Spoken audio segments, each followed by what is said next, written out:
తెలంగాణ ఉద్యమం సమయంలో నీళ్ల మీదనే మన ప్రధానమైన చర్చ జరిగింది. నీళ్లకు నాగరికతకు ఎంత దగ్గర సంబంధం ఉంటుందో, నీళ్లకు తెలంగాణ ప్రజలకు అంతకంటే దగ్గరగా వాటితో అనుబంధం ఉన్నది. ఈ నీళ్లలో జరిగిన అన్యాయమే ప్రత్యేక రాష్ట్ర పోరాటానికి పునాది పడ్డది.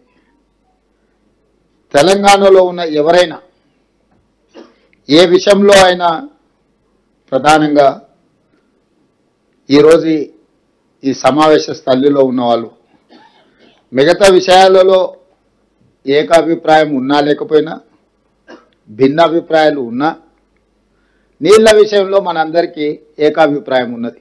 తెలంగాణ రైతులు, తెలంగాణ ప్రజల యొక్క హక్కులను కాపాడాలి. దానికి సంబంధించి తెలంగాణ ప్రజల యొక్క నీటి హక్కులను కాపాడాలంటే ఒకటి సాంకేతికంగా, రెండు రాజకీయపరమైన విధానము, మూడు న్యాయపరమైన విధానం. సమయం సందర్భాన్ని బట్టి వ్యూహాత్మకంగా వ్యవహరించి తెలంగాణ ప్రజల యొక్క హక్కులను కాపాడాలనేది ఈ సమావేశంలో ఉన్న అందరి ఆలోచన, ముఖ్య ఉద్దేశం. కానీ గత ప్రభుత్వం దాదాపుగా 9.5 సంవత్సరాలు ముఖ్యమంత్రిగా, 5 సంవత్సరాలు కేసీఆర్ గారు సాగునీటి పారుదల శాఖ మంత్రిగా, అంతకంటే ముందు 5 సంవత్సరాలు హరీష్ రావు గారు సాగునీటి పారుదల మంత్రిగా శాఖలు నిర్వహించారు. అంటే 9.5 సంవత్సరాలు ప్రత్యేక తెలంగాణ రాష్ట్రంలో హరీష్ రావు గారు, చంద్రశేఖర్ రావు గారే ఈ శాఖలు నిర్వహించడం జరిగింది. చాలామంది ఆ పార్టీలో ప్రభుత్వంలో అనుభవజ్ఞులు ఉన్న ఈ శాఖ మాత్రం వారి దగ్గరనే ఉంది. వారు తెలంగాణ ప్రజల హక్కులను కాపాడతారు. తెలంగాణ ప్రజల యొక్క నీళ్లను వాళ్ళు మన ప్రాంతంలో ఉండే భూములకు తరలిస్తారనేదే వాళ్ళని నమ్మిన వాళ్ళందరి యొక్క విశ్వాసం. ఆ విశ్వాసాన్ని వమ్ము చేస్తూ నిర్లక్ష్యమో లేకపోతే అహంకారమో తెలియదు, వాళ్ళు తీసుకున్న నిర్ణయాలు తెలంగాణకు ఒక గుదిబండగా, మరణశాసనంగా తయారైనవి. ఈ ప్రాంతానికి ప్రధానంగా 2 నదులు, ఒకటి కృష్ణా నది, 2 గోదావరి నది. ఒక 2 నిమిషాలు కృష్ణా నది గురించి మనము చర్చించుకోవాల్సి వస్తే, కృష్ణా నది మహారాష్ట్రలో పుట్టి కర్ణాటక, తెలంగాణ, ఆంధ్రప్రదేశ్, ఆనాటి ఉమ్మడి రాష్ట్రానికి 811 టీఎంసీలు నికర జలాలు. నీళ్లను 3 రకాలుగా మనం చర్చించుకుంటాం: నికర జలాలు, మిగులు జలాలు, వరద జలాలు. నికర జలాలు అంటే గ్యారెంటీగా నీళ్లు వస్తాయనేది. మిగులు జలాలు అంటే అప్పుడప్పుడు కొంచెం అధికంగా సీజన్లో వానలు ఎక్కువ పడితే మిగులు జలాలు. వరద జలాలు అంటే అనుకోకుండా తుఫాన్లు వచ్చో లేకపోతే ఏదైనా కారణాల చేత విపరీతమైన నీళ్ళు వచ్చినప్పుడు వచ్చేటి వరద జలాలు. నీళ్ళని 3 రకాలుగా విభజించినప్పుడు నికర జలాల మీద స్పష్టమైన కేటాయింపులు జరిగినాయి. ఉమ్మడి ఆంధ్రప్రదేశ్కు 500, ఉమ్మడి ఆంధ్రప్రదేశ్లో 811 టీఎంసీల కేటాయింపులు జరిగితే, తెలంగాణ రాష్ట్రం వచ్చినప్పుడు 3 రాష్ట్రాలు కాస్త 4 అయినాయి. మహారాష్ట్ర, కర్ణాటక, ఉమ్మడి ఆంధ్రప్రదేశ్ నుంచి 4వ రాష్ట్రంగా కృష్ణానది పరివాహక ప్రాంతంలో తెలంగాణ రాష్ట్రం అవతరించింది.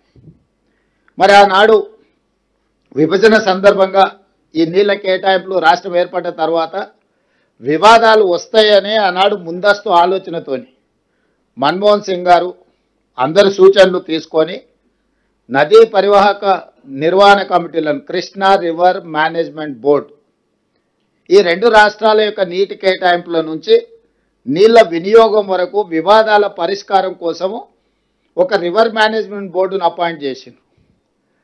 ఏ రాష్ట్రానికైనా సమస్య ఉంటే ఆ రివర్ మేనేజ్మెంట్ బోర్డుకి వెళ్ళి విన్నవించుకుంటే వాళ్ళ ఎదురుగున్న రాష్ట్రాన్ని వివరణ అడిగి ఆ అనుమానాలను నివృత్తి చేయడము, లేకపోతే దానికి సంబంధించిన ఆదేశాలు ఇవ్వడానికి ప్రాజెక్టుల నిర్వహణతో పాటు కొత్తగా ప్రాజెక్టులు నిర్మించుకోవాలంటే కూడా రివర్ మేనేజ్మెంట్ బోర్డు అనుమతి తీసుకోవాలని ఆ రోజు ఆదేశాలు ఇచ్చింది.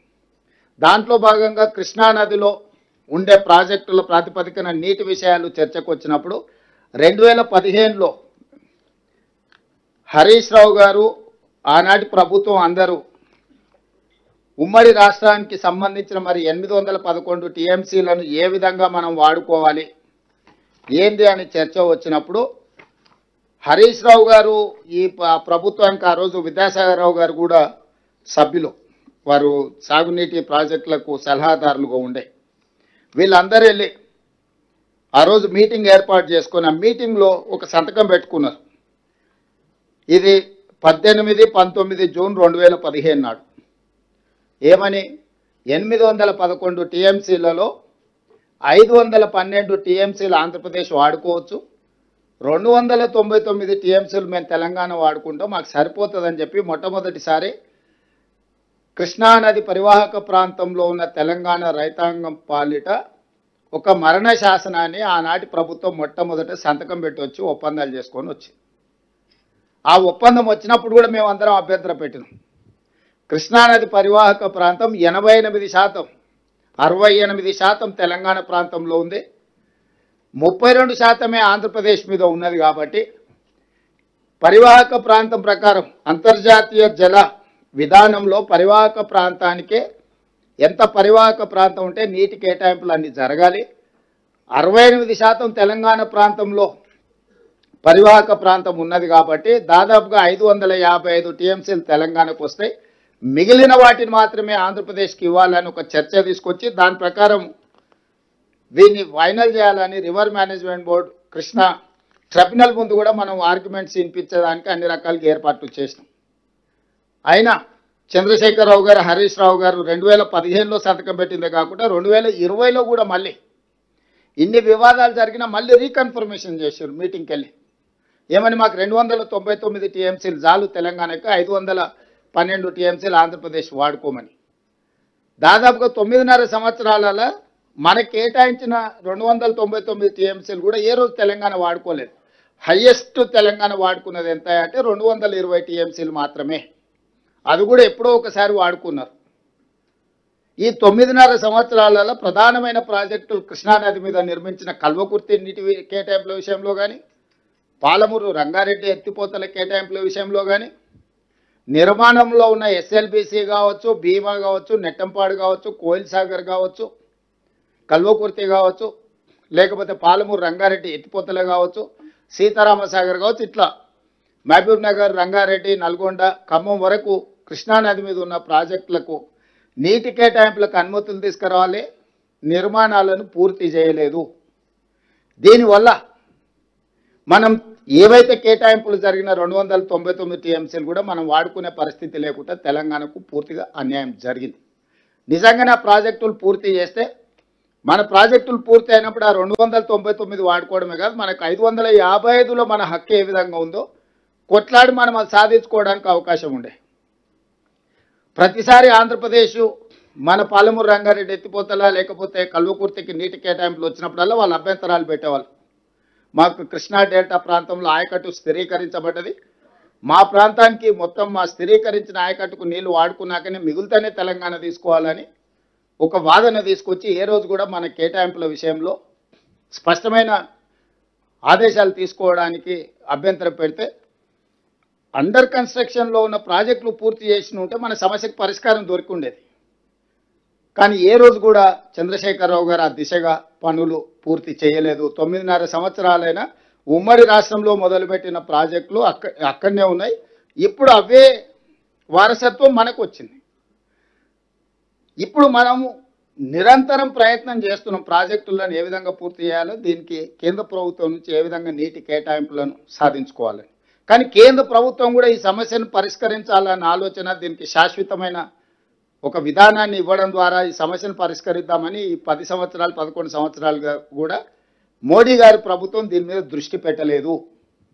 ఈ సమస్యల్ని పరిష్కరించుకోవడానికి టెక్నికల్ కమిటీ, అంటే ఈ ప్రాజెక్టులకు సంబంధించిన సాంకేతిక అంశాలు చర్చించడానికి టెక్నికల్ ఆఫీసర్స్ కమిటీ, దీనిపైన చర్చించడానికి ఆఫీసర్స్ కమిటీ, ఎగ్జిక్యూటివ్ ఆఫీసర్స్ అంటే ఐఏఎస్లతోని, ఆ పైన సమస్యలు వచ్చినప్పుడు మాట్లాడుకోవడానికి ఒక మినిస్టర్ లెవెల్స్ కమిటీ, ఆ పైన అపెక్స్ కౌన్సిల్.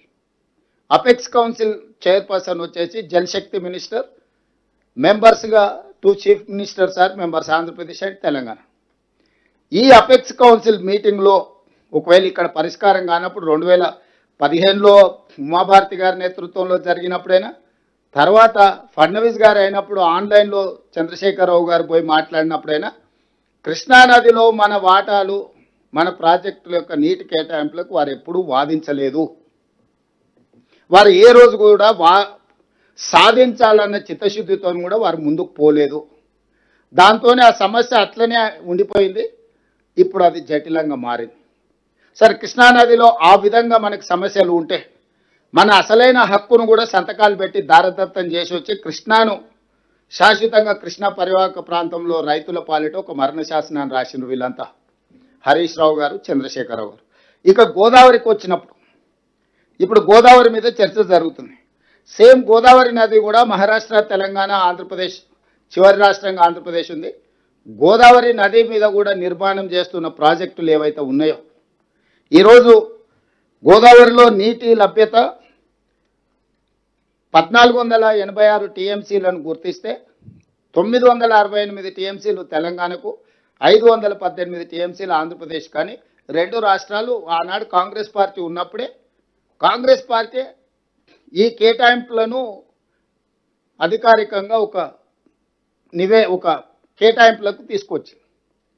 ఆ 968 టీఎంసీల మీద గోదావరి ప్రాంతంలో ఉన్న ప్రాజెక్టులు మనం నిర్మించుకోవాలనే ఆలోచనతోని, అది శ్రీపాద ఎల్లంపల్లి కావచ్చు, శ్రీరామ్ సాగర్ కావచ్చు, ఇట్లా చెప్పుకుంటూ పోతే చాలా గోదావరి పరివాహక ప్రాంతంలో నిర్మాణంలో ఉన్న ప్రాజెక్టులతో పాటు 2007-8లో పెద్ద ప్రాజెక్టు, ప్రధానమైన ప్రాజెక్టు ప్రాణహిత చేవెళ్లను ప్రారంభించారు. ఆ రోజు దాదాపుగా 16 లక్షల ఎకరాలకు 160 టీఎంసీలను వాడుకోవాలి, 38,000 కోట్లతోనే ఆ రోజు రాజశేఖర రెడ్డి గారు ఉన్నప్పుడు ప్రాణహిత చేవెళ్ల డాక్టర్ బాబాసాహెబ్ అంబేద్కర్ ప్రాణహిత చేవెళ్ల ప్రాజెక్టును ఆ రోజు పనులు మొదలుపెట్టి 2014 వచ్చేటప్పటికి దాదాపు ఒక 10,000 కోట్ల రూపాయల పనులు కూడా పూర్తి చేయడం జరిగింది.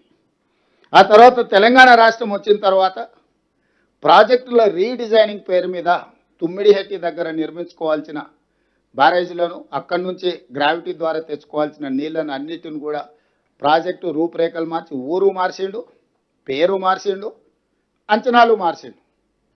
38,000 కోట్ల రూపాయలు నా అంచనా 1,50,000 కోట్లయింది. డాక్టర్ బాబాసాహెబ్ అంబేద్కర్ గారి పేరు మీద ఉన్న ప్రాజెక్టు కాస్త కాళేశ్వరం అయిపోయింది. తుమ్మిడిహెట్టి దగ్గర పనులు మొదలు పెట్టాల్సిన ప్రాజెక్టు మేడిగడ్డ, అన్నారం, సుందిల్ల ఈ ప్రాంతాలకు తరలిపోయింది. అంటే తన ధనదాహాన్ని తీర్చుకోవడానికి వ్యూహాత్మకంగా ఊరు మార్చిండు, పేరు మార్చిండు, అంచనాలు మార్చిండు. ఇప్పటికీ 1,00,000 కోట్లు ఖర్చు పెట్టిండు. 1,00,000 కోట్లు, 94,000 కోట్ల రూపాయలు ఆల్రెడీ కాంట్రాక్టర్లకు పేమెంట్ ఇచ్చారు. 1,02,000 కోట్ల రూపాయలు బిల్లులైనవి. దీని అంచనా 1,50,000 కోట్లకు పోయింది. ఇంకా ప్రాజెక్టులో టెండర్లు పిలవాల్సినవి, ఇంకా పూర్తి చేయాల్సిన పనులు ఇంకొక 50,000 కోట్లకు మినిమం ఉంటాయి. అంటే దానికి ఒక ప్రాపర్ షేప్ ఆ ప్రాజెక్టు రావాలి అని అంటే కనీసంగా ఇంకొక 50,000 కోట్ల పనులను మళ్ళీ పిలిచాలి. 38,000 కోట్లతో కావాల్సిన కాళేశ్వరాన్ని ఇప్పటికి ఉన్న దాని ప్రకారం 1,50,000 కోట్లు అయింది. మిగతా పనులు కూడా ఇందులో కలుపుకుంటే 2,00,000 కోట్ల రూపాయలు అవుతాయి. ఇందులో 1,00,000 కోట్ల రూపాయలు ఖర్చు పెట్టాను. 1,00,000 కోట్ల రూపాయలు ఖర్చైన ప్రాజెక్టుకు వారు ఇచ్చిన నీళ్ళు ఎన్నాయంటే 50,000 ఎకరాలకు హయ్యెస్ట్. ఇప్పటి వరకు ఆయన ఎత్తిపోసింది మొత్తము 168 టీఎంసీలు అయితే, వర్షాలు వరదలు వస్తే 118 ఎత్తి మేడిగడ్డ నుంచి ఎత్తి అన్నారంలో వచ్చిండు, అన్నారం నుంచి ఎత్తి సుందిల్లలో వచ్చిండు, సుందిల్ల నుంచి ఎత్తి మిడ్మానేరులో వచ్చిండు. ఈ నీళ్లు పైకి వచ్చే లోపల పైన వర్షం వచ్చింది, అవి నిండా ఎక్కువైపోయి దాన్ని ఆపలేక గేట్లు తెరిచి మళ్ళీ అన్ని కలిపి సముద్రంలోకి వదిలేరు. 7,000 కోట్లు ఎల్లంపల్లి, శ్రీపాద ఎల్లంపల్లి నుంచి ఆ గేట్లు ఎత్తితే ఈయన మొత్తం మేడిగడ్డ, అన్నారం, సుందిల్ల నుంచి ఎత్తి శ్రీపాద ఎల్లంపల్లిలో పోసిన నీళ్లు పైన వర్షం వచ్చి వరద రాగానే దాంట్లో నిలపలేక గేట్లు ఎత్తితే మళ్ళీ మొత్తం 118 టీఎంసీలు సముద్రంలోకి కలిసింది. కానీ ఈ లోపల ప్రభుత్వానికి పడ్డ భారం ఎంత విద్యుత్ మీద అంటే 7,000 కోట్ల రూపాయలు. 1,00,000 కోట్ల ఖర్చు, 7,000 కోట్ల కరెంటు బిల్లులు కడితే ఇచ్చిన ఎన్ని ఎకరాల కంటే 50,000 ఎకరాలకు నీళ్ళు ఇచ్చిండ్రు. ఇది చంద్రశేఖరరావు గారు 9.5 సంవత్సరాలలో గోదావరి బేసిన్ మీద సాధించిన ఘన విజయం. ఇక కట్టింది కూలింది నేను చెప్పాల్సిన పర్లేదు, నాకంటే మీకు అందరికీ పూర్తిగా అవగాహన ఉంది. మేడిగడ్డ ఏమైంది వీటి. ఈరోజు ఈ ప్రాజెక్టును మనం సరైన విధంగా ముందుకు వెళ్ళాలి, దీన్ని ఏదో రకంగా దీన్ని ఉపయోగపడేటట్టు చేయాలనే ప్రయత్నం చేస్తే మన దగ్గర ఈరోజు నిధుల సమస్య, నీటి కేటాయింపుల సమస్య. ఇప్పుడు ఈ నేపథ్యంలో చంద్రశేఖరరావు గారు కానీ టీఆర్ఎస్ నాయకులు ఇప్పుడు కాంగ్రెస్ అధికారంలోకి వచ్చింది, చంద్రబాబు నాయుడు గారికి ధైర్యం వచ్చింది. గోదావరిలో ఉన్న నీళ్లను బంకచెర్ల అంటే దాదాపుగా కృష్ణా బేసిన్ పైన పెన్నా బేసిన్, రాయలసీమల అవతల ప్రకాశం, నెల్లూరు అక్కడి వరకు తీసుకెళ్తున్నాడు. ఇది కాంగ్రెస్ పార్టీ ఈ ప్రభుత్వం ఇచ్చిన అలుసు. ఇది స్థూలంగా వాళ్ళు చేస్తున్న ఆరోపణ. ఈ నేపథ్యంలో మిమ్మల్ని అందరినీ మనందరం ఇక్కడ కూర్చొని జరిగిన నేపథ్యాన్ని వివరించుకుంటూ ఏ విధంగా వాళ్ళు అబద్ధాలు చెప్తున్నారు, ఈ అబద్ధాలతోని 2023లో అధికారం కోల్పోయినారు, 2024లో డిపాజిట్లు కోల్పోయినారు, 2025 ఎమ్మెల్సీ ఎన్నికలలో అభ్యర్థులు దొరకలేదు. ఇది ఆ పార్టీ రాజకీయ పరిస్థితి. ఒకరోజు అధికారం పోయింది, రెండోసారి డిపాజిట్లు పోయినాయి, మూడోసారి అభ్యర్థులు దొరకలే. ఇప్పుడు ఆ పార్టీ నందుల పునరుజ్జీవనం కాదు, రిజర్వేషన్ ఆఫ్ రివర్స్ కాదు, రిజర్వేషన్ ఆఫ్ టీఆర్ఎస్ పార్టీ కోసం ఈరోజు తాపత్రయపడుతున్నారు. ఇది నర్దుల పునరుజ్జీవనం కోసం చేస్తున్న ప్రయత్నం కాదు. ఆ పార్టీని పునరుజ్జీవింపజేసుకోవడానికి నీళ్ల సెంటిమెంట్ను వాడుకోవాలి. ఈ నీళ్ల సెంటిమెంటే తిరిగి మళ్ళీ పార్టీని వర్తిస్తుంది. దానికి భూతంగా ఆ పక్క రాష్ట్రంలోనే ముఖ్యమంత్రిని, ఈ రాష్ట్రంలో ఉన్న ప్రభుత్వాన్ని ఒక భూతంగా చిత్రీకరించాలని కుట్రలు ఈరోజు క్షుద్ర పూజలు చేసినట్టుగా ఆయన ఫామ్ హౌస్లో కూర్చొని ఒక ఆలోచన చేస్తున్నాడు. ఈ క్షుద్ర పూజలు చేసే ఫామ్ హౌస్ నాయకుడికి ఈరోజు ఇదొక్కటే జీవనాధారం అని ఆలోచన చేసి మనల్ని బదనాం చేయాలనుకుంటుండు. అందుకోసం వాస్తవాలను వివరించడమే కాకుండా ఇంతకుముందు ఉత్తమ్ కుమార్ రెడ్డి గారు చాలా వరకు మా ఆఫీసర్లు అంతా చెప్పారు, ఈ గోదావరి రివర్ మేనేజ్మెంట్, గోదావరి వరద జలాలు పోలవరం తర్వాత సముద్రంలో కలిసే నీళ్లు వరద జలాలు అనేది ఒక లెక్క తేల్చిండ్రు. వారే 2016 ఉమాభారతి గారి నేతృత్వంలో జరిగిన మీటింగ్లో స్పష్టంగా చంద్రశేఖరరావు గారే ఏ విధంగా ఆ రోజు సెప్టెంబర్ 21, 2016 ఈ అపెక్స్ కౌన్సిల్ మీటింగ్ జరిగింది. ఉమాభారతి గారి అధ్యక్షతనే చంద్రబాబు నాయుడు గారు మన చంద్రశేఖరరావు గారు కలిసినప్పుడు వారే స్పష్టంగా చంద్రశేఖరరావు గారి ప్రపోజల్ మూవ్ చేసిండు, చంద్రబాబు నాయుడు మూవ్ చేయలే. పోను చంద్రబాబు నాయుడు మూవ్ చేసిండు, తెలంగాణకు అన్యాయం చేస్తుండు, ఇంత అన్యాయం ఉంటుందని మనం అనడానికి కూడా లేదు. స్పష్టంగా ఈ 8 పేజీల మీటింగ్ మినిట్స్ ఇది ఇక్కడ ఉన్న కాగితం తర్వాత సీఎంఓ నుంచి మీకు అందరికి ఇస్తారు. 8 పేజీలలో ఏం జరిగింది, ఏం చర్చ. దాంట్లో 6వ పేజీలో సెకండ్ పారాగ్రాఫ్లో స్పష్టంగా more than 1000 TMC of water is required అంటే కృష్ణా బేసిన్ కి. On the other hand, more than 3000 TMC is going waste into sea every year in Godavari river. Hence, he emphasized that as water is available, it has to be decided how best it can be utilized properly. He stressed the need for developing understanding between the two states by sitting together and amicably settling the issue. అసలు 968 టీఎంసీలు మనకు, 518 టీఎంసీలు ఆంధ్రప్రదేశ్కు కేటాయింపుల ప్రకారము ప్రాజెక్టులు కట్టుకొని ఇవి వినియోగించుకున్న తర్వాత మిగులు జలాలు ఎన్నున్నాయి, వరద జలాలు ఎన్నున్నాయని అప్పుడు లెక్క తెలుస్తుంది. పైనున్న ప్రాజెక్టులు మనం 700-800 టీఎంసీలకు కూడా ప్రాజెక్టులు కట్టుకోలే. మనకు సమ్మక్క సారలకు నీటి కేటాయింపులు రాలే, సీతారామకు నీటి కేటాయింపులు రాలే. నువ్వు తుమ్మిడేటి దగ్గర ప్రారంభిస్తున్న ప్రాజెక్టు ఇంకా లెక్కలలో అట్లనే ఉంది. ఈరోజు శ్రీరామ్ సాగరు కట్టిన దానికి మొత్తం స్టిల్తో నిండిపోయి దాదాపుగా 40-50 టీఎంసీలు దాని రిజర్వాయర్స్ కెపాసిటీసే తగ్గిపోయినాయి. మరి గోదావరి బేసిన్ మీద 968 టీఎంసీల నికర జలాలు కేటాయింపున్న తెలంగాణ రాష్ట్రం ఆ 968 టీఎంసీలకు ప్రాజెక్టులు కట్టుకొని వినియోగించుకున్న తర్వాత వాటి వాడకం అయిపోయిన తర్వాత ఆ తర్వాత ఆంధ్రప్రదేశ్ కూడా 518 కట్టుకుంటే ఇంకా మిగులు జలాలు, ఆ పైన వచ్చేటి వరద జలాలు.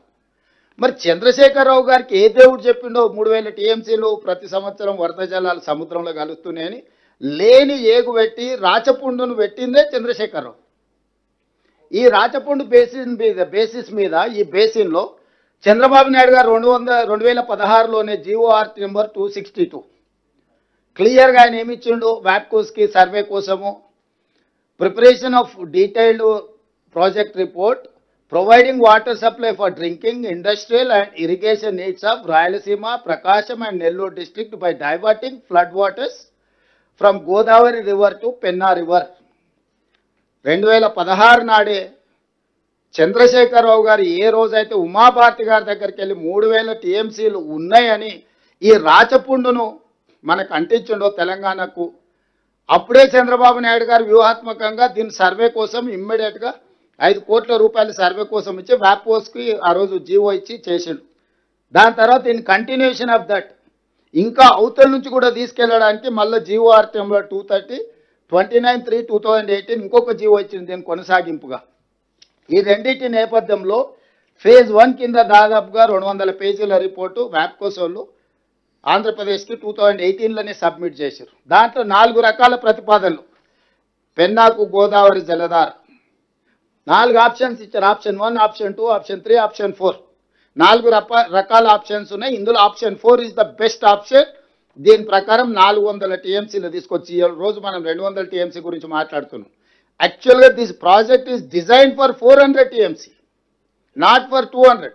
టెంపరీగా ఇన్ఫ్రాస్ట్రక్చర్ అంతా 200 టీఎంసీకి చూపిస్తున్నారు, కానీ వాళ్ళు సివిల్ వర్క్లు మొత్తము ఇప్పుడు పంపించిన పిఎఫ్ఆర్ ఏదైతే ఉందో ఫీజిబిలిటీ రిపోర్ట్ ఏదైతే ఇచ్చిండ్రో అందులో 300 టీఎంసీకి ఆల్రెడీ డిజైన్ చేశారు. పంపులు మాత్రమే ఫిట్ చేస్తున్నారు. ఇంకొక 100 టీఎంసీకి 200 టీఎంసీలకు పంపులు ఫిట్ చేస్తారు. 300 టీఎంసీకి మొత్తం ప్రాజెక్టులు కడుతున్నారు. కెనాల్స్ కానీ పంపులు ఫిట్ చేసుకోవడానికి అవసరమైన కాంక్రీట్ స్ట్రక్చర్స్ ఇవన్నీ. సో 400 టీఎంసీని ఏ విధంగా అప్ టు ప్రకాశం నెల్లూరుకి తీసుకెళ్లాలనో 2016 నాడే చంద్రశేఖరరావు గారు చెప్పుడు, చంద్రబాబు నాయుడు గారు ఇదే అదనుగా తీసుకొని పనులు మొదలుపెట్టుడు. చంద్రబాబు నాయుడు గారి హయాంలోనే మొదటిసారి చంద్రబాబు నాయుడు గారి హయాంలోనే ఇన్ని పేజీల రిపోర్టు వ్యాప్కోస్ ఆంధ్రప్రదేశ్ గవర్నమెంట్కి ఇచ్చింది. ఏ ఒక్క రోజు కూడా చంద్రబాబు నాయుడు గారు ఉన్నప్పుడు 16 నుంచి 19 వరకు ఏ ఒక్క రోజు ఇది చంద్రబాబు నాయుడు గారిని వ్యతిరేకించలేదు చంద్రశేఖరరావు గారు. ఇది వదిలేసి 2019లో మళ్ళీ జగన్మోహన్ రెడ్డి గారు రాగానే ఇప్పుడు అన్ని పవర్ పాయింట్ ప్రజెంటేషన్లు చూపించారు. In continuation of Chandrababu Naidu proposal Jaganmohan Reddy గారు వచ్చినాక కూలంకషంగా డీటెయిల్డ్ ప్రాజెక్ట్తోనే ఇదే ప్రగతి భవన్లు ఇక్కడనే మిత్రులు పొన్నం ప్రభాకర్ గారు చెప్తారు, ఇదే ప్లేస్లో జగన్మోహన్ రెడ్డిని పిలిచి మంచి భోజనం పెట్టి పవర్ పాయింట్ ప్రజెంటేషన్ ఇచ్చి ఏ విధంగా గోదావరి జలాలను పెన్నా పరివాహక ప్రాంతానికి బంకచెర్ల వరకు తరలించుకెళ్లాలను చంద్రశేఖరరావు గారే వాళ్ళకి మొత్తం నేర్పిండు. ఈరోజు ఆయన 80,000 పుస్తకాలు చదివిన తెలివితేటలు విశ్వాసం ఏదైనా ఉంటే తెలంగాణ ప్రజల పట్ల చూపించాలి. వారు చంద్రబాబు నాయుడు ఇక్కడికి వచ్చినా గోదావరి జలాలే తీసుకుపోతామన్నారు, జగన్మోహన్ రెడ్డి ఇక్కడికి వచ్చినా గోదావరి జలాలే తీసుకుపోతామన్నారు. చంద్రశేఖరరావు గారు నగరి రోజా గారింటికి వెళ్ళినా కూడా గోదావరి జలాలని మీకు ఇచ్చి రాయలసీమను రతనాల సీమ చేస్తా అన్నాడు. అంటే మా ఇంటికి వస్తే ఏం తెస్తావు, మీ ఇంటికి వస్తే ఏం పెడతావు అనే విధానము స్పష్టంగా ఇక్కడ ఉంది. ఈ నేపథ్యంలో రెండోసారి ముఖ్యమంత్రికి వచ్చిన చంద్రబాబు నాయుడు గారు పాత ఫైల్స్ అన్నిటికీ దుమ్ము దులిపి ఇప్పుడు ఆ పనులను ముందుకు తీసుకెళ్లడానికి మొదలుపెట్టినారు. మేము స్పష్టంగా చెప్పినాం, కృష్ణానదిలో మా ప్రాజెక్టుల అన్ని నీటి కేటాయింపులు, గోదావరి ప్రాజెక్టులో మా ప్రాజెక్టుల నీటి కేటాయింపులు అన్నీ వివాదాలు పరిష్కారం అయితే తప్ప మిగులు జలాలు అనేది లెక్క తేలదు. కాబట్టి గోదావరి బేసిన్లో మా పెండింగ్ ప్రాజెక్టులు ప్లస్ 968 టీఎంసీ వాటర్ ప్రాజెక్టులు మేము మొత్తం కట్టుకున్న తర్వాత మిగులు జలాల పైన వరద జలాలు ఉంటే అవి ఎన్ని మిగిలినాయి, దాంతో మాకెంత వస్తుంది మీకెంత వస్తుంది. మళ్ళా మిగులు జలాల మనకు వాటా ఉన్నది, వరద జలాలలో కూడా మనకు వాటా ఉన్నది. నికర జలాలలో ఏ విధంగా అయితే ప్రపోర్షనేట్గా 968 టీఎంసీ మనకు 518 టీఎంసీ ఆంధ్రప్రదేశ్కి వచ్చిందో అదేవిధంగా గోదావరిలో ఉండే మిగులు జలాలు కావచ్చు, గోదావరిలో ఉండే వరద జలాలు కావచ్చు, ప్రపోర్షనేట్గా తెలంగాణకు కూడా ఒక రైట్ వస్తుంది. ఇవన్నీ చర్చించుకోవాలంటే ఆఫీసర్స్ లెవెల్లో ఫస్ట్ డిస్కషన్ జరగాలి. ఆ తర్వాత అక్కడ ఇది కాకపోతే మన మంత్రుల కమిటీలో జరగాలి. అక్కడ కూడా పరిష్కారం కాకపోతే అపెక్స్ కౌన్సిల్లో కూర్చొని మాట్లాడుకోవాలి. అప్పుడు మాత్రమే నికర జలాల లెక్కలు తేలిన తర్వాత మిగులు వరద జలాల మీద చర్చ జరుగుతుంది. మిగులు వరద జలాలలో తెలంగాణకి ఎంత వస్తుందో కూడా లెక్క రాసుకోవాలంటున్నాం మేము. ఇప్పుడు సింపుల్గా సముద్రంలోకి వెళ్తూనే మేము తీసుకెళ్తున్నాం. చంద్రశేఖరరావు గారు 2016 నుంచి 2023 వరకు మాకు సంపూర్ణంగా సహకరించిండు. మా ఎడారిగా మారిన రాయలసీమను రతనాలు సీమ చేస్తా అన్నాడు. కేవలము రాగి సంకటి రొయ్యల పులుసుకే మాకు ఇంత అవకాశం ఇచ్చిండు చంద్రశేఖరరావు గారు. ఉత్తమ్ కుమార్ రెడ్డి రేవంత్ రెడ్డి ఎందుకు అడ్డం పడుతున్నారు అని ఇప్పుడు వాళ్ళ బాధ. ఉత్తమ్ కుమార్ రెడ్డికి రేవంత్ రెడ్డికి రొయ్యల పులుసు కానీ రాగి సంకటితో పనిలేదు. తెలంగాణ ప్రజల యొక్క హక్కులతోనే మాకు సంబంధం. వ్యక్తులు ఎవరికైనా పరిచయం ఉండవచ్చు. వ్యక్తులు పరిచయం ఉన్నంత మాత్రాన రాష్ట్ర రైతాంగం యొక్క హక్కులను తాకట్టు పెడతామా? ఈ తెలంగాణ రాష్ట్రం ఇచ్చిందే కాంగ్రెస్ పార్టీ. ఈ తెలంగాణ రాష్ట్రాన్ని కాపాడుకోవాలనే తాపత్రయం ఉన్నది కాంగ్రెస్ పార్టీకి. ఆ కాంగ్రెస్ పార్టీ ఈరోజు తెలంగాణ రాష్ట్రంలో ప్రభుత్వం ఉంది. మేము అహంకారంతోనో నిర్లక్ష్యంతోనో గొప్పల కోసం వ్యవహరించదలుచుకోలేదు. మేము సాంకేతికంగా అంశాలను ప్రభుత్వాల ముందు, రాజకీయపరమైన విధానంతో ప్రజల ముందుకు, న్యాయపరమైన విధానాలతోని ఎక్కడ కొట్లాడాలనో అక్కడ కొట్లాడతాము. అందుకే ఈరోజు నేను ఆంధ్రప్రదేశ్ ముఖ్యమంత్రి గారికి సూచన చేస్తున్నా. పైనున్న ప్రాంతం మాది, మీరు వదిలితేనే కదా మాకు వస్తుంది అని అంటారు. బాగానే ఉంది, నదీ పరివాహక విధానం కరెక్టే. కానీ కిందున్న ప్రాంతం పైనున్న రాష్ట్రం యొక్క నికర జలాల ప్రాజెక్టులకు కూడా ఎందుకు అభ్యంతరాలు పెడుతున్నారు? మీరు మొట్టమొదట బ్లాంకెట్గా మాకున్న మా హక్కులు కృష్ణానది జలాలు, పట్టిసీమ జలాలు గోదావరి నుంచి మీరు తాత్కాలికంగా కృష్ణా బేసిన్, కృష్ణా డెల్టాకి తీసుకెళ్ళారు 90 టీఎంసీలు. ఆ 90 టీఎంసీల నీళ్ళలో 45 టీఎంసీలు మాకు కృష్ణా బేసిన్లో అదనంగా రావాలి. ఆ 45 టీఎంసీలు ఇస్తే అదేవిధంగా మేము ఒక 90 టీఎంసీలు మేము మైనర్ ఇరిగేషన్లో వాడుకుంటున్నాం. అవి ఆ మైనర్ ఇరిగేషన్ వాటిని మేము మేజర్ ఇరిగేషన్లో కన్వర్ట్ చేసుకుంటూ ఒక 45 టీఎంసీలు పాలమూరు రంగారెడ్డి ఎత్తిపోతలకు కేటాయింపులు ఇవ్వండి అని మేము తిరుగుతూ ఉన్నాం. నేను ఉత్తమ్ కుమార్ రెడ్డి గారు 18 నెలల నుంచి మా కృష్ణా బేసిన్లో ఉండే పాలమూరు రంగారెడ్డి ఎత్తిపోతలకు, మా కల్వకుర్తి లిఫ్ట్ ఇరిగేషన్కు నీటి కేటాయింపులకు మీరు కేంద్ర ప్రభుత్వానికి నిరభ్యంతర పత్రం ఇస్తే మాకు కేటాయింపులు వస్తే మేము ఆ ప్రాజెక్టులకు లోన్లు తెచ్చుకుంటాం, నిధులు తెచ్చుకుంటాం, మేము ప్రాజెక్టులు కట్టుకుంటాం. దాంతో మా పని సులువు అవుతుంది. మీరు వాటికి వచ్చినప్పుడు కృష్ణా బేసిన్లో ఉండే ప్రాజెక్టులకు అభ్యంతరాలు పెడుతున్నారు, గోదావరి బేసిన్లో ఉండే ప్రాజెక్టులకు అభ్యంతరాలు పెడుతున్నారు. నికర జలాల కేటాయింపులు ఉన్న తెలంగాణ రాష్ట్రానికి మీరు అభ్యంతరాలు పెట్టుకుంటూ వరద జలాల కోసం, మూడో పంట కోసం మీరు తాపత్రయపడుతున్నారు. మొదటి పంటకే మాకు లేవు, మా తాగునీళ్ళకే మాకు సమస్య ఉన్నది. మీరు కూడా ముందుకు వచ్చి సహకరించాలి కదా ఆంధ్రప్రదేశ్ ముఖ్యమంత్రి గారు. ఈ సమస్యలు ఒకవైపున పరిష్కారం కావు, ఒకవైపు నిర్ణయాలతో ఇది ముందుకు పోదు. ఇరువైపులో చర్చించుకోవాలి. చర్చల ద్వారానే పరిష్కారం వస్తుంది. కేంద్ర ప్రభుత్వం పెద్దన్న పాత్ర పోషించాలి చట్టపరంగా. Apex council chairperson is Jal Shakti minister. ఆనాడు ఉమాభారతి గారు ఉన్నారు, తర్వాత గజేంద్ర సింగ్ షెకావత్ ఉన్నాడు, ఈరోజు సిఆర్ పాటిల్ ఉన్నాడు. పెద్దన్న పాత్ర పోషించాల్సిన కేంద్ర ప్రభుత్వము ఒక లిటిగేషన్ క్రియేట్ చేస్తుంది. పరిష్కరిస్తే మా దగ్గర ఎందుకు వస్తారు? ఈ పంచాయతీ ఇట్లుంటేనే ఇద్దరు మా దగ్గరకు వస్తారు కదా, అప్పుడు ఇద్దరు జుట్టు పట్టుకొని ఆడించవచ్చు అని కేంద్ర ప్రభుత్వం యొక్క విధానం. ఇన్ని మాటలు మాట్లాడే కిషన్ రెడ్డి గారు ఎందుకు ఈ నీటి కేటాయింపులకు సంబంధించి బాధ్యత తీసుకోరు? కేంద్ర మంత్రి కదా ఆయన, union cabinet minister. CR Patil గారికి ఎంత హోదా ఉందో కిషన్ రెడ్డి గారికి కూడా అంతే హోదా ఉంది. మేము పర్సనల్గా కలిసి చెప్పినాము, అధికారులను పంపించి చెప్పినాం కిషన్ రెడ్డి గారికి, ఈ నీటి కేటాయింపులకు సంబంధించి మీరు మాట్లాడండి, మీరు బాధ్యత తీసుకోండి.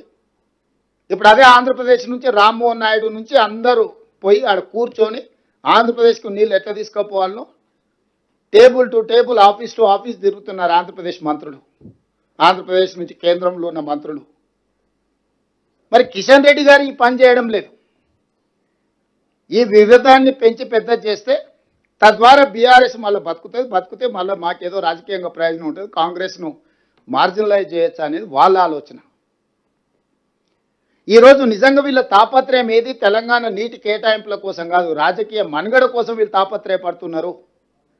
ఈ వేదికలో ఈ రూమ్లో ఉన్న ప్రజాప్రతినిధులందరికీ నా సూచన ఒకటే, ఇది వ్యూహాత్మకమైన రాజకీయ ఎత్తుగడ. అంతరించిపోతున్న బీఆర్ఎస్ను పునరుజ్జీవింపజేసుకోవడానికి చేస్తున్న ఒక ప్రయత్నము. దింపుడు గల్లం ఆశ అంటారు కదా, ఈరోజు దింపుడు గల్లం ఆశతోటి నదీ జలాలను అడ్డం పెట్టుకొని దీన్ని వివాదాన్ని సృష్టించి మన మీద బురద జల్లి మనల్ని దోషులుగా నిలబెట్టి రాజకీయ లబ్ధి పొందాలనుకుంటున్నారు. ఈ విషయాలను ప్రజలందరికీ వివరించాలి. మీరు ఏ ఊరికి పోయినా, మీరు గ్రామ పంచాయతీలో అభివృద్ధి కార్యక్రమాలకు పోయినా, మండలానికి పోయినా, నియోజకవర్గానికి పోయినా, జిల్లాకు పోయినా, ఇక్కడ ఉన్న ప్రజాప్రతినిధులందరికీ నా విజ్ఞప్తి ఒకటే, ప్రజలకు పూర్తిగా వివరించాలి. ఉమ్మడి రాష్ట్రంలో కొట్లాడిందే నీళ్ల కోసము, ప్రత్యేక రాష్ట్రం తెచ్చుకున్నదే నీళ్ల కోసము ఈ ప్రాంతాన్ని సస్యశ్యామలం చేసుకోవడం.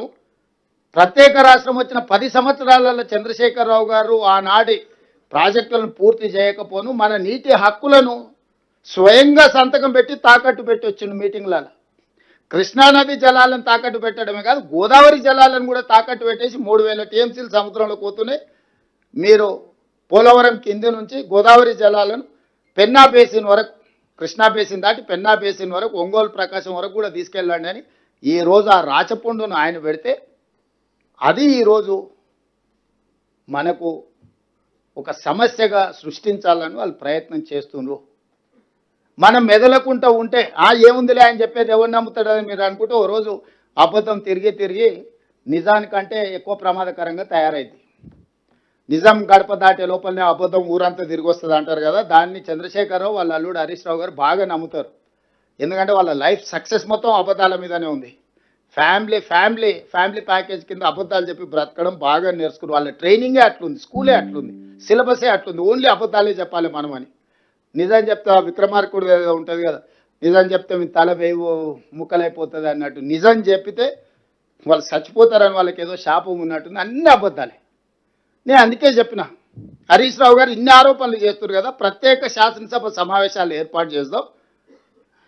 ఒకరోజు కృష్ణానది జలాల మీద, ఇంకొక రోజు గోదావరి నది జలాల మీద చర్చ చేద్దాము. మీరు ఇంత అనుభవజ్ఞులు కదా, 5 ఏళ్ళు నువ్వు మంత్రి చేసినావు, 5 ఏళ్ళు చంద్రశేఖరరావు గారు మంత్రి చేసి 20 ఏళ్ళు నీళ్ళ కోసమే తెలంగాణ ఉద్యమం చేసినావు అని చెప్తున్నారు కదా, చర్చ చేద్దాం చట్టసభలలో రాండి అని నేను వారికి విజ్ఞప్తి చేసిన. మీరు స్పీకర్కు లెటర్ రాయండి, మేము కూడా అఫీషియల్గా లెటర్ ఇస్తాం గవర్నమెంట్ నుంచి. ప్లాట్ఫామ్ మీద ఫేస్ టు ఫేస్, ఇప్పుడు నేను ఏం చెప్పినా మీరందరూ మన వాళ్ళే, మీరందరూ ఎక్కువ తక్కువ 99% నేను చెప్పిన దాన్ని ఆమోదిస్తారు. నేను అట్లా వాదించదలుచుకోలే, నేను మీకు వివరాలే ఇస్తున్నా. చంద్రశేఖరరావు గారు, హరీష్ రావు గారు టీఆర్ఎస్ పార్టీని శాసనసభలో నించోబెట్టి ఒక్కొక్క జీవో ఒక్కొక్క పేపర్ చదివి వినిపించి ఆ రోజు ఏ విధంగా మనకు తెలంగాణ ప్రజల పట్ల మరణ శాసనం రాసిండ్రో, ఈ రాచపుండు ఎవరు తీసుకొచ్చి తెలంగాణ ప్రజలకు అంటగట్టినరో మనం చర్చించుకోవాల్సిన అవసరం ఉంది. ఈరోజు ఎన్విరాన్మెంట్ మినిస్ట్రీ అయితే పిఎఫ్ఆర్ను తిరస్కరించిందంటే అదేదో పరిష్కారం అనుకోకండి, అది కామా మాత్రం, అది ఫుల్ స్టాప్ కాదు. వాళ్ళు లేవనెత్తిన డౌట్లను మళ్ళీ క్లారిఫికేషన్ పేరు మీద మళ్ళీ వెనక్కిస్తాడు. ఎందుకంటే మోడీ గారి మనగడ చంద్రబాబు నాయుడు గారి మీద ఉంది, చంద్రబాబు నాయుడు గారి మనగడ గోదావరి బంకచర్ల మీద ఉంది. ఇవన్నీ నదుల అనుసంధానం లాగా రివర్ ఇంటర్లింకేజ్ లాగా ఇదంతా పొలిటికల్ ఇంటర్లింకేజ్ ఉన్నది. అందుకోసమని ఇది మన తెలంగాణలో కడుతున్న ప్రాజెక్టులు కానీ తెలంగాణకు కేటాయించిన నీళ్లను పక్కాగా లెక్కలు రాసి మన కేటాయింపులు జరిగినప్పుడే ఈ సమస్యకు పరిష్కారము. ఇది ఒక రోజు, ఒక నెల, ఒక సంవత్సరంలోనూ తేలే వివాదం కాదు. అందుకే ఈ హాల్లో ఉన్న ప్రతి ప్రజాప్రతినిధి దీన్ని నేర్చుకోవాలి. ప్రతి గ్రామంలో, మండలంలో, జిల్లాలో మీరు అంశాన్ని ఖచ్చితంగా మీరు ఏదైనా ఉపన్యాసం ఇవ్వండి. ఒక 5 నిమిషాలు ప్రజలకు ఇది వివరించాలి. ఏ విధంగా చంద్రశేఖరరావు గారు తెలంగాణ రైతులకు ద్రోహం చేసిండో, రాష్ట్రం వచ్చినా కూడా వచ్చిన తర్వాత కూడా మన నీళ్ళని ఎట్లా ఆంధ్రప్రదేశ్కు తాకట్టు పెట్టిండో. ఆ రోజు ఆయన ఇప్పుడు వీడియోలో చూసిరు ఆయన గొప్పల కోసం ఎట్లా మాట్లాడుతుండో, కొందరికి నచ్చదు, కొందరికి కడుపు నొప్పి ఉంటుంది, కొందరికి అది ఉంటుందని. అసలు ఆలోచన ఎందుకు వస్తుంది ఆయనకి? ఎవరికో కడుపు నొప్పి ఉంటుందని, ఎవరికో బాధ ఉంటుందని. అంటే ఎవరన్నా ఆయన ఏమన్నా అనేరు కానీ అని ముందుగానే మన మీద బురద చల్లుతున్నాడు. మన ఉద్దేశాలను, మన ఆలోచనలని తప్పు పట్టాలి అన్నట్టుగా. చంద్రశేఖరరావు గారు శాశ్వతం కాదు, చంద్రశేఖరరావు గారు సృష్టించిన సమస్యలు శాశ్వతం కాదు.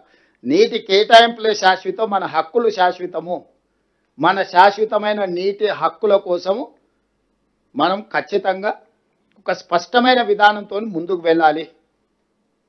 ఇక్కడికి వచ్చిన పెద్దలందరికీ, కొంతమంది మిత్రులు ఉన్నారు, చాలామంది పెద్దలు ఉన్నారు. ఎందుకంటే మాకంటే కూడా అనుభవజ్ఞులు, సాగునీటి మంత్రులుగా చేసిన వాళ్ళు, ఉద్యమాలు చేసిన వాళ్ళు, లేకపోతే నీళ్ళ ఏ విధంగా మన జీవితాలను మారుస్తాయో అవగాహన ఉన్న వాళ్ళు చాలా మంది ఇక్కడ ఉన్నారు. మీ అందరికీ ముఖ్యమంత్రిగా నా విజ్ఞప్తి ఒకటే, ఇది మనందరం బాధ్యతగా గుర్తించి మనందరం కలిసికట్టుగా ఒకే మాటను వినిపించాలి. ఈరోజు చంద్రశేఖరరావుతోని పంచాయతీ పెట్టుకునే దానికంటే మన హక్కులను ఎట్లా సాధించుకోవాలని ఆలోచన చేయడం కీలకం. ఈ సమావేశంలో ఉద్దేశం చంద్రశేఖరరావు గారిని విమర్శించడం కోసం కాదు ఈ సమస్య. ఇక్కడ ఈ సమావేశం మన నీటి కేటాయింపులను, హక్కులను ఏ విధంగా సాధించుకోవాలి, మన నీటి కేటాయింపులను, హక్కులను సాధించుకోవాలంటే మనం కేంద్ర ప్రభుత్వం మీద నిరంతరం ఒత్తిడి చేయాలి, నిలదీయాలి. ఇదే మన ఎజెండా. బీఆర్ఎస్ సచ్చిన పాము, దాని గురించి మీరేం సమయం వృధా చేసుకోకండి. కానీ బీజేపీ మన నీటి కేటాయింపుల మీద 11 సంవత్సరాల నుంచి ఏ నిర్లక్ష్యం వహించిందో, ఏ సహాయ నిరాకరణ చేసిందో, ఈరోజు కూడా అదే విధానంతో ముందుకు పోతున్నారు. మన ఫోకస్ అంతా కూడా కేంద్ర ప్రభుత్వం మీద, బీజేపీ మీద పెట్టాలి. బీజేపీ పరోక్షంగా కేసీఆర్ను బతికించడానికి ఈరోజు ప్రయత్నం చేస్తున్నారు. దానికి ప్రధాన పాత్ర పోషిస్తున్నది కిషన్ రెడ్డి గారు. కిషన్ రెడ్డి గారు మాట్లాడే ప్రతి మాట కేటీఆర్ ఆఫీస్ నుంచి వచ్చే ప్రెస్ నోటే కిషన్ రెడ్డి గారు మాట్లాడుతూ ఉంటారు. నేను ఇది అధికారికంగా ఆరోపణ చేస్తున్న కిషన్ రెడ్డి గారి మీద. ముఖ్యమంత్రిగా నేను వారి ఇంటికి వెళ్ళి కలిసి వచ్చిన. ఉత్తమ్ కుమార్ రెడ్డి గారు కలిసినారు, కోమటిరెడ్డి గారు కలిసినారు. తెలంగాణ రాష్ట్ర సమస్యల మీద, అనుమతుల మీద ఏ ఒక్క రోజు కూడా మమ్మల్ని ఏ మంత్రి దగ్గరికి తీసుకెళ్ళలే. కలిసినప్పుడు ఇచ్చిన కాగితం తీసుకుంటాడు, మేము లేనప్పుడు పోయి మంత్రులతో మాట్లాడి వస్తాడు. సేమ్ జలశక్తి మినిస్టర్తో కూడా మేము వెళ్తున్నాం అంటే ముందు రోజు సాయంత్రం ఇక్కడ హైదరాబాద్లో మీటింగ్ పిలిచినాము, ఆల్ ఎంపీస్ మీటింగ్. లేదు నాకు ఢిల్లీలో మీటింగులు ఉన్నాయన్నాడు. సరే మంచిది, రేపు మేము ఢిల్లీకి వచ్చిన మంత్రిని కలవడానికి మాతానికి రాండి అంటే ఆ ముందు రోజే సాయంత్రం పోయి మంత్రి గారికి ఏం చెప్పిండో. సీక్రెట్ ఎందుకు కిషన్ రెడ్డి గారు? నువ్వు నిజంగా ప్రజల పక్షాన, తెలంగాణ పక్షాన చెప్పేది ఉంటే మేము వచ్చేటప్పటికి నువ్వు అక్కడ మంత్రి దగ్గర కూర్చుంటే నువ్వు కూడా కేంద్ర మంత్రివే కదా, నీకు కూడా విజ్ఞప్తి చేస్తాం కదా, మా ఆవేదన ఏందో మీకు కూడా చెప్తాం కదా. మెట్రోకి పోతే అర్బన్ డెవలప్మెంట్ మినిస్టర్ మాకంటే ముందు రోజే పోయి కలిసి వస్తాడు. జలశక్తి మినిస్టర్ దగ్గర మేము అపాయింట్మెంట్ తీసుకుంటే మాకంటే ఒక రోజు ముందు పోయి కలిసి వస్తాడు. ఇది గ్లేరింగ్గా కనిపిస్తుంది కిషన్ రెడ్డి గారు. మీరు మీరు మీరు మీకేమనిపిస్తుందో నాకు తెలియదు, కానీ మీరు వ్యవహరిస్తున్న తీరు అనుమానాలు కలిగిస్తుంది. ఈ అనుమానాలను నివృత్తి చేయడమే కాదు, తెలంగాణ ప్రజల అవసరమైన హక్కులను సాధించడానికి మీరు ప్రయత్నం చేయాలి. మీరు మీ బాధ్యత నుంచి తప్పించుకోలేరు.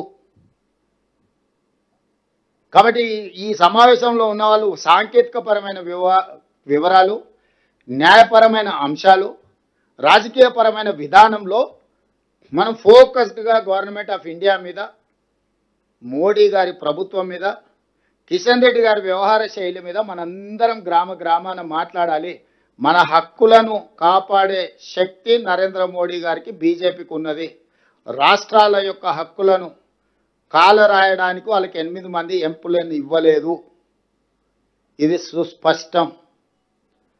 నూతన అధ్యక్షుడు భారతీయ జనతా పార్టీ తెలంగాణ శాఖ రామచంద్రరావు గారు కూడా నేను విజ్ఞప్తి చేస్తున్నా, మీరు నూతన అధ్యక్షుడిగా బాధ్యత తీసుకున్నందుకు మీకు శుభాకాంక్షలు తెలియజేస్తూనే, మీ ముందున్న మొట్టమొదటి సమస్య గోదావరి నదీ జలాల సమస్య. గోదావరి నదీ జలాల సమస్యను మీరు ప్రధానమంత్రి దగ్గరికి, వారి దృష్టికి తీసుకెళ్లి తెలంగాణ రాష్ట్ర బీజేపీ అధ్యక్షుడిగా మొట్టమొదటి కార్యాచరణగా పెట్టుకోండి. ఈ సమస్యను పరిష్కరించడానికి అవసరమైన ప్రణాళికను సిద్ధం చేసుకోండి. మీకు అవసరమైన సమాచారాన్ని మా సంబంధిత శాఖ మంత్రులు, అధికారులు మీకు ఇస్తారు. మీరు ఆ విధంగా ముందుకు వెళ్ళి ఈ సమస్యను పరిష్కరిస్తే బాగుంటుంది. ఈ సమస్యను పరిష్కరించేంత వరకు మనందరం సింగిల్ వాయిస్ కింద ఉండాలి. వాళ్ళు సృష్టించే సోషల్ మీడియా లేకపోతే వాళ్ళు ఇస్తున్న స్టేట్మెంట్లు, వీటన్నిటిని చూసి ఎవ్వరూ ఇక్కడ ఉన్న ప్రజాప్రతినిధులు కానీ, అధికార ప్రతినిధులు కానీ, లేకపోతే రాజకీయ పార్టీల పెద్దలు కానీ ఎవ్వరూ కన్ఫ్యూజ్ అవ్వాల్సిన అవసరం లేదు. తప్పులు చేసింది వాళ్ళే, తప్పులను సమర్థించుకుంటున్నది వాళ్ళే, తప్పులను మన మీదకి రుద్దాలని చూస్తున్నది వాళ్ళే. కాబట్టి మనమంతా రైట్ సైడ్ ఉన్నాం, రైట్ ఇష్యూ మీద మాట్లాడుతున్నాం. దీన్ని ఖచ్చితంగా ఎవరి స్థాయిలో వాళ్ళు ఏ లెవెల్లో ఉన్న వాళ్ళు ఆ లెవెల్లో ఈ ఇష్యూని అడ్రస్ చేయాల్సిందే, మాట్లాడాల్సిందే. అనుభవజ్ఞులు కూడా బయటకు వచ్చి వాళ్ళ అనుభవంతో మాట్లాడాలి. గతంలో తుమ్మల నాగేశ్వరరావు గారు, కడియం శ్రీహరి గారు తెలంగాణ ప్రాంతం నుంచి మంత్రులుగా పనిచేసిన వాళ్ళు ఉన్నారు. కోదండరామ్ గారు లాంటి వాళ్ళు, చాలామంది ప్రొఫెసర్లు తెలంగాణ ఉద్యమంలో ఉన్నారు. సాగునీటి రంగ నిపుణులు చాలామంది ఉన్నారు. వాళ్ళందరూ కూడా బయటకు వచ్చి మాట్లాడాలి. ఈ ప్రభుత్వానికి మీరు ఏమైనా సూచన ఇవ్వదలుచుకుంటే మాకు ఎలాంటి బేసిజాలు మేము తీసుకుంటాం. ఇంకా ఏమైనా బెటర్గా మేము పర్ఫామ్ చేయాలంటే మీ వైపు నుంచి ఏమైనా అడ్వైజ్ ఉంటే ఎనీ ఎక్స్పర్ట్, మాకేం అభ్యంతరం లేదు. ఎక్స్పర్ట్స్ ఏదైనా మాకు సూచనలు ఇస్తే కూడా వాటిని కూడా తీసుకుంటాం. అందుకోసమని ఈరోజు ఈ సమావేశాన్ని ఏర్పాటు చేసి ఇది ఒక అవగాహన సదస్సు. కృష్ణానది జలాలు, గోదావరి జలాలు, వాటి నేపథ్యంలో చట్టాలు, ఈరోజు రాజకీయ పార్టీలు మాట్లాడుతున్న లేవనెత్తుతున్న అంశాలను అన్నిటిని కూడా ఒకసారి మీ అందరితో పంచుకోవాలన్న ఆలోచన, మీకు అందరికీ వివరించాలి వాస్తవాలను. ఈ వాస్తవాలను వివరిస్తే ప్రజలకు కూడా మీరు వివరించగలుగుతారని ఒక ఆలోచనతోని సంబంధిత శాఖ మంత్రివర్యులు ఉత్తమ్ కుమార్ రెడ్డి గారు ఏర్పాటు చేసినందుకు, ఈ అన్నిటిని పర్యవేక్షించిన ఉప ముఖ్యమంత్రి వర్యులు బట్టి విక్రమార్క గారికి ఇద్దరికీ అభినందనలు తెలియజేస్తూ మీ అందరి దగ్గర సెలవు తీసుకుంటున్నాం మిత్రులారా.